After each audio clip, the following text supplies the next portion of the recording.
J'espère que vous allez bien, j'espère que vous vous portez bien, j'espère que vous terminez bien cette journée du 25 février 2023. Le deuxième mois de cette année, le 2023, a été encore plus compliqué, aussi compliqué que ce premier mois de janvier. والله الناس حنحكيلكم اليوم على une situation inquiétante dans laquelle se trouve l'actuel Premier ministre algérien. Ayman Ben Abdelrahman, l'actuel Premier ministre algérien qui est Premier ministre depuis, je me rappelle, depuis 2021 si je ne me trompe pas. يما على ايمن بن عبد الرحمن ايمن بن عبد الرحمن يا جماعه الخير je veux lui lancer اليوم un appel. Je veux lui demander de sauver son honneur et franchement et de partir. Voilà, et de partir. روح يا سي ايمن بن عبد الرحمن, quitte ton poste, abandonne tes fonctions, parce que personne n'est écouté, personne ne le prend en considération. Il n'est même pas écouté, il n'est même pas considéré. Depuis juin 2021, où il a été nommé Premier ministre, réellement, il ne l'a jamais été Premier ministre, Ayman Ben Abdelrahman. Malheureusement, pour Ayman Ben Abdelrahman, il n'est qu'un apparent. Il n'est qu'un apparent, là où il n'a qu'un rideau. Un rideau qu'on cache, qu'on utilise pour un paravent. Vous connaissez le paravent? Un paravent qu'on utilise pour cacher une partie de la salle, ou une partie de la pièce. Et derrière ce paravent, il y a les véritables décideurs. Ayman Ben Abdelrahman n'est pas le Premier ministre de l'Algérie. Le véritable Premier ministre, c'est Abdelmajid Tebboune. Abdelmajid Tebboune est autoritaire, c'est lui qui décide dans tous les dossiers, c'est lui qui donne son avis, c'est lui qui donne ses orientations, c'est lui qui donne les directives, son avis doit être pris en considération, il ne supporte pas la contradiction, il ne tolère pas qu'on le contredise, on ne tolère pas qu'on enrichisse ou qu'on complète son avis. Réellement, le Premier ministre, c'est Abdelmajid Tebboune. Voilà, on voit en 2021. On va voir comment les conseils des ministres sont organisés, comment les lois sont organisées, comment les lois sont amendées, ou changées, ou modifiées selon les humeurs et les intérêts d'Abdelmajid Tebboune.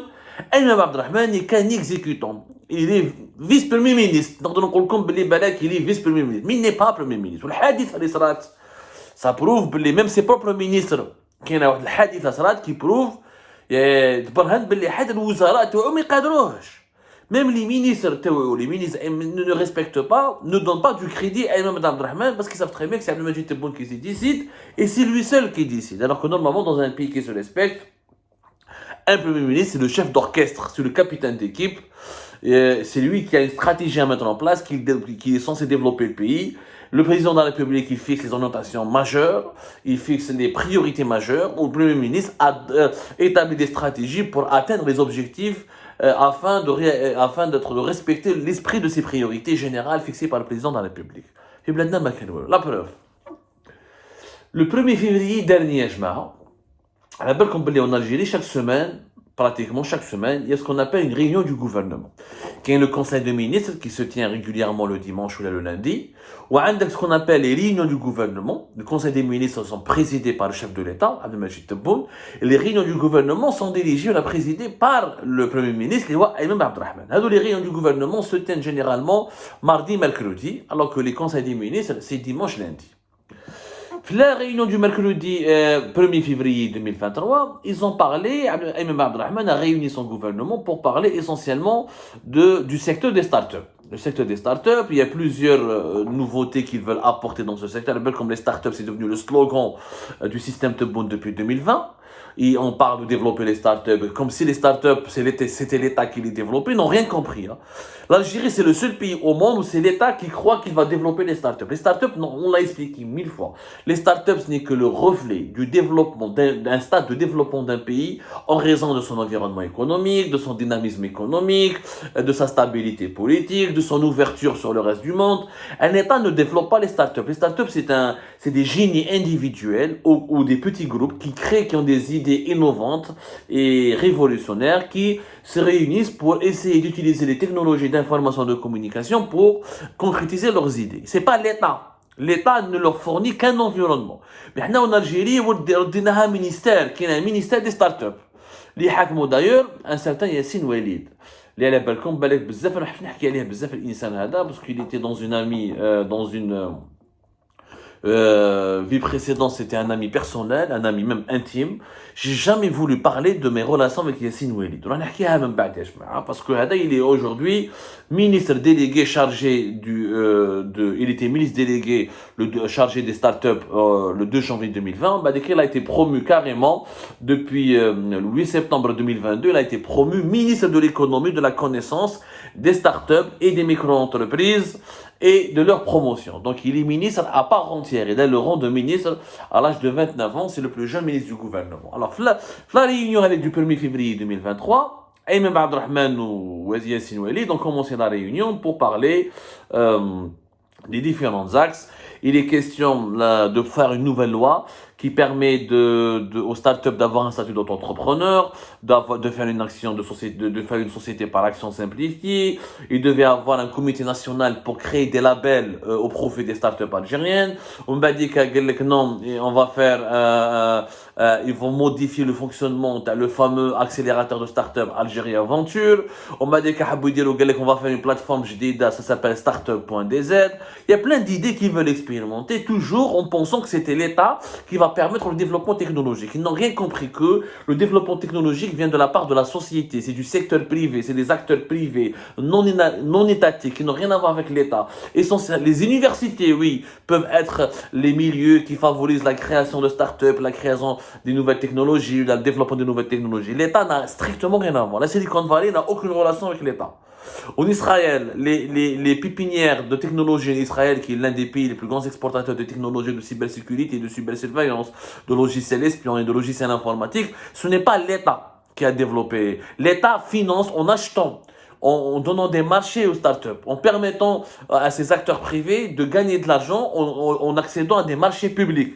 Mais ce n'est pas l'État qui ramène des jeunes, vous êtes les start-upers, vous devez réussir, donnez-nous vos idées, on va les expérimenter. L'État est régulateur.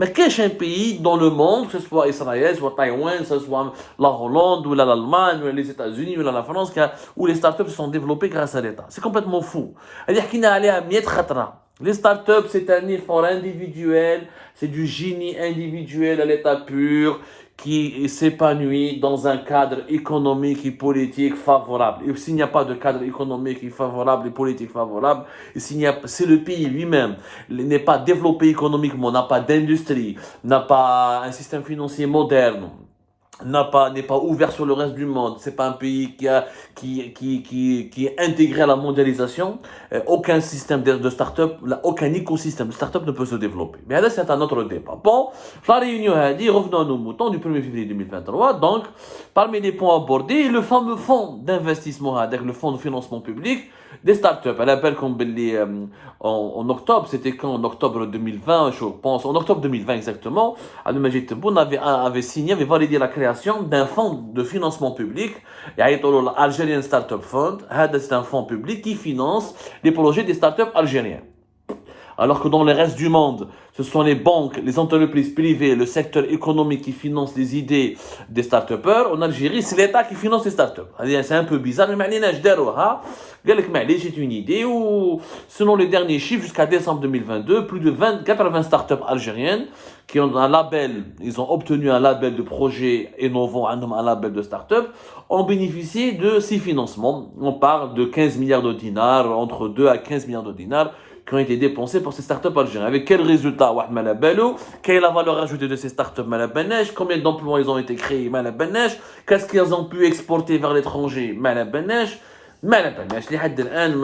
Pour le moment, ça reste très vague, très opaque. C'est beaucoup plus du spectacle, de la mise en avant, que de la création de richesse ou de la création de la valeur ajoutée. Le fond, en pleine réunion du 1er février, Ayman Abdelrahman, en tant que Premier ministre, à juste titre, il a contredit Yassine Ouelid, il a rappelé à l'ordre, le fond, vous dépensez de l'argent depuis 2020, ou moi je Mais chez FNA, j'ai un résultat concret. Il y a des signatures, il y a des conventions, il y a des annonces. On parle de 80, on parle d'une dizaine de startups. Mais on verra les résultats économiques de ces startups. Est-ce qu'il y a une startup qui a pu exporter un produit vers l'étranger, qui a créé beaucoup d'emplois? Est-ce qu'il y a des startups qui ont pu émerger? Est-ce que l'économie numérique réellement s'est développée? Le Premier ministre, il a rappelé, il a demandé des comptes, il a demandé des résultats. Il a demandé, je crois qu'il a soumis à Yassine Ouelid à une obligation de résultat où il n'était pas d'accord. Ayman Abdelrahman s'est opposé à renflouer les caisses de ce fonds de financement public des startups sans qu'il y ait des résultats. Il a demandé le contrôle, il a demandé des comptes et des bilans détaillés pour montrer à quoi cet argent public, parce que c'est pas de l'argent privé, c'est de l'argent que l'État injecte dans ce fonds de financement public les startups depuis octobre 2020, il a demandé des comptes et des explications pour savoir comment cet argent a été dépensé, quel est le retour sur investissement. Ayman Abdelrahman est tout simplement raisonnable et logique dans son raisonnement, il exécute sa mission. هذاك ياسين وليد a même pas 30 ans, يتحاكم مع البريمير مينيستر ما يتفاهمش معاه, il le contredit ou قالوا لنا non, je vais informer le président de la République. يعني il a contesté les décisions du Premier ministre. Il s'est opposé aux décisions du Premier ministre. وشو ما يستعرفش به. قالوا بلي je vais informer le président. يعني je vais informer عبد المجيد تبون. Belli Ntaya, tu es en train de nous emmerder, tu veux pas nous laisser travailler, tu veux te mêler de notre travail. Et c'est le Premier ministre quand même. Il est logique que le Premier ministre essaie de comprendre qu'est-ce qui se passe au ministère de l'économie, de la connaissance et des startups et des micro-entreprises et de leur promotion, et qu'il demande des comptes, qu'il demande des bilans. Il est totalement dans son rôle de demander et de dire ça ne sert à rien de continuer de financer des projets tant qu'il n'y a pas de résultats concrets. C'est son droit, le plus absolu. Ben Yassine Ouelid ما يستعجبش بالبريمير مينيستر, ما يستعجبش به وتحاكم معاه تحاكم معاه, c'est pas une bagarre, mais il y a eu une dispute. يعني clairement, il y a eu un bras de fer entre un ministre et son premier ministre, et le ministre, le jeune ministre âgé de moins de 30 ans, a menacé de prévenir Abdelmajid Tebboune. Il va se référer à Abdelmajid Tebboune, alors que normalement le ministre n'a pas de contact avec le président de la République. Le ministre n'a un contact qu'avec le premier ministre. Un ministre ne peut pas outrepasser ses prérogatives et contourner le premier ministre pour parler au président. Il ما صارتش. ولكن في la nouvelle Algérie, tout est possible. Un ministre peut contourner le premier ministre et s'adresser directement au président. كارثة بمعنى الكلمة. Ce qui prouve encore une fois, que notre monsieur Ayman Abdelrahman n'a pas de poids. Personne ne le prend au sérieux. Tous les ministres attendent des directives. Ce qui se passe en ce moment, depuis l'arrivée de Tebboune au pouvoir, avant Fiouk Bouteflika, Sellal ou Yahya, ils avaient du pouvoir. كانوا يخدموا مع يحيى, ما كاينش مينيستر يجوز على المراديه ما يسمعوش بها لي مينيستر, يحلموا باش يحلوا المراديه, يحلموا à quelques exceptions près. اليوم في وقت تبون au contraire, les ministres reçoivent leurs directives, des ordres et des instructions de la part du président. Il met en conseil des ministres, il met directement le reste de la semaine, quand il n'y a pas de conseil des ministres, c'est le secrétaire général de la présidence, c'est des conseils du président qui parlent avec les ministres, qui leur donnent des instructions et des ordres, contournant le premier ministre. Quelquefois il est en copie, quelquefois il est oublié. Quelquefois c'est des interventions téléphoniques directes. Sans passer par un canal formel avec des notes verbales, avec des correspondances signées, validées, cachetées. Téléphone, le président le président. Le premier ministre, donc c'est normal que Yassine Ouelid Ayman Abdelrahman, il ne le respecte pas. Il veut le sauter, il veut le contourner. C'est normal. C'est normal. Ayman Abdelrahman devrait démissionner. Il a fait un nouveau disque. C'est le gouvernement. Moi, je n'étais pas d'accord avec l'interdiction des importations. Moi, je n'étais pas d'accord avec la destruction des constructions illicites. Moi, je ne suis pas d'accord avec la mauvaise gestion et la bureaucratie. Je suis en colère, je ne suis pas content. يمسح الموس يعني كما نقولوا احنا بالعربيه يمسح الموس في الgouvernement. شكون حاكم الgouvernement? Ayman Abdelrahman. Sauf que Ayman Abdelrahman n'a jamais dirigé. La loi de finances de 2022, elle a été changée parce que partiellement, pour ne pas dire pratiquement entièrement, parce qu'Abdelmajid Tebboune ma ajbadouch. La loi de finances 2023, elle a été élaborée avec l'accord et sous l'égide de la surveillance de la présidence de la République. Il n'y a pas une loi, il n'y a pas un projet, il n'y a pas un chantier où Intebou ne se mêle pas, où il ne donne pas son avis ou là ses orientations. Ou là ses directives, ou là ses conseils. Ayman Ben Abdelrahman n'a pas de marge de manœuvre. Il n'a pas de marge. اليوم il va te sacrifier. Mais يحوسوا على un autre premier ministre باش يحوزوه باش يقول لك c'est le pays paralysé, s'il y a encore du chômage, s'il n'y a pas de boulot, si les salaires sont faibles, si la cherté de la vie elle est excessive, s'il y a l'inflation, s'il y a les pénuries, s'il y a la pauvreté et la misère sociale, s'il n'y a pas de gros projets, s'il n'y a pas d'investisseurs étrangers, s'il n'y a pas de touristes, tout est de la faute maintenant de Ayman Ben Abdelrahman. C'est le fusible parfait qui va sauter. C'est devenu le bouc émissaire. Mais c'est ما خدمش ما كانش بريمي مينيستر اصلا نقولها لكم. Il n'a jamais été premier ministre مسكين. Il représente Tebboune dans certaines rencontres internationales. Il dans certains déplacements dans quelques wilayas du pays où il fait les réunions du gouvernement. Ayman Ben Abdelrahman c'est un coordinateur. Un coordinateur entre la présidence et le gouvernement. Ce n'est pas un premier ministre. خضرا فوق تعام, il fait de la figuration. Je ne comprends pas, s'il avait un peu de dignité, il aurait démissionné. روح démissionner, t'as tes propres ministres, tu ne respectes pas. وهذه مع ياسين وليد, c'est un cas. كاين des ministres du gouvernement اللي ما يهضرش معاه كاع, رزيق كامل رزيق يتعامل مع la présidence directement. Le ministre de la justice parle directement avec la présidence. Il passe, c'est à des rares occasions où il s'adresse à son premier ministre. Le ministre des Affaires étrangères, kiff. Tous les départements régaliens traitent directement avec la présidence. Même des petits ministères qui mettent le ministère de l'économie et de la connaissance. يهضر معاه بتبون ديريكتومون ما يستعرفوش بأيمن عبد الرحمن. ياسين وليد ما نحبش نحكي عليه دوك انا ياسين وليد. Pour moi, il ne faut pas personnaliser les problèmes. Ce n'est pas. Un jour, je vous raconterai comment Yassine Ouelid il est devenu ministre grâce à Algérie, pas grâce à Abdou Semmar. Yassine Ouelid était le webmaster de Abdou Semmar, d'Algérie Part. C'est lui qui m'a créé Algérie Part. C'est lui qui a. Et c'est moi qui l'a aidé à développer sa société à SSH. Smart Solution Housing, qui est basé à. Qui à l'époque, il avait loué à Bab Hassan. يا ناس انا هذا ما نحبش نحكي عليه برك باسكو كان يبات عندي في الدار ياسين وليد. كان يبات عندي في الدار. انا جبته من معسكر كان طبيب وشوي كان يقرا في لا فاكولتي دو ميديسين دو سيدي بالعباس. Il n'a jamais fait informatique ce gars-là. C'est ça ce qui est incroyable. Il est ministre de l'économie de connaissance, l'économie numérique, il n'a jamais fait informatique. Il n'a aucun diplôme en informatique, Yassine Ouelid. Je suis la personne qui le connaît le mieux parce que c'est moi qui l'ai hébergé, c'est moi qui l'a aidé, c'est moi qui l'a présenté à des actionnaires, à des investisseurs, à des agences de communication, à des agences de publicité à Alger. Il n'avait aucun contact. Dans une boîte, une entreprise GFCD Abdallah, dar ma moula Ayrad qui fait l'hébergement, dar ma Ayrad hadouk, jusqu'à la justice, une plainte, etc. Il a ensuite créé sa propre société d'hébergement à SSH, mais il a collaboré avec les services secrets algériens.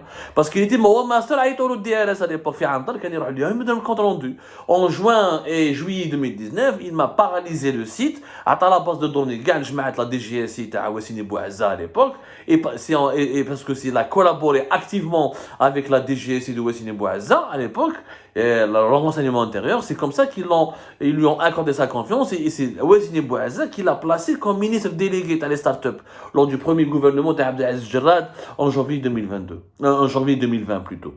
Elle dit à Yassine Ouelid. Yassine Ouelid il est devenu ministre parce qu'il a arnaqué Abdou Semmar, votre serviteur. Il a piraté mon site, il m'a saboté le site Algérie Part. J'étais obligé de faire ensuite algériepart.com, algérieplus.com. Il m'a volé ma base de données. J'ai lancé à l'époque, il fallait négocier avec les services secrets algériens en les menaçant, en faisant un bras de fer pour récupérer Algérie Part. حكاية طويلة كاش نهار نحكيها لكم بالديتاي. ما كاش واحد يعرف ياسين وليد كيما انا. كي تولي ياسين وليد مسكين اللي ما كانش عنده ميم با وين يبات في الجي يولي هو ne respecte pas le premier ministre تاعو il le menace il le menace de le contourner il le fait il le contourne il a la capacité de s'adresser à Abdelmajid Tebboune directement خلاص ما بقاش دولة. Nous sommes dans un état de bricolage. L'Algérie est كيما بريكورama le dépôt les magasins de bricolage. Ou sincèrement, je ne sais pas si Yassine Ouelid bzaf, vous ne m'obligez pas parce que j'aime pas trahir mes amis. Si mes amis me trahissent, moi je n'aime pas les trahir. Wallah, le nombre de secrets que je détiens sur ce ministre, sur ce jeune ministre, et je ne veux pas personnaliser les problèmes. Que ce soit Yassine Ouelid, ou la Maïcha, ou la Mikaël, ou la Aïcha, ou la Hamouda, ou la Hamoud, ou la Boualam, ou la... Peu importe. La situation dans laquelle nous se retrouvons en ce moment, le gouvernement algérien, elle est intenable. Ayman Ben Abdelrahman n'a aucune crédibilité. Il n'inspire aucun respect. Il doit partir. S'il a une dignité, qu'il démissionne. Ce n'est un Premier ministre qui ne s'impose pas, qui n'a pas de marge de manœuvre, qui n'a pas une carte blanche pour travailler. Ce n'est pas un Premier ministre. Un Premier ministre qui, en plein réunion du gouvernement, est contredit, et il se dit est contredit, ou un ministre, un jeune ministre de son gouvernement, se lance dans un bras de fer contre lui en le menaçant de se référer au président de la République,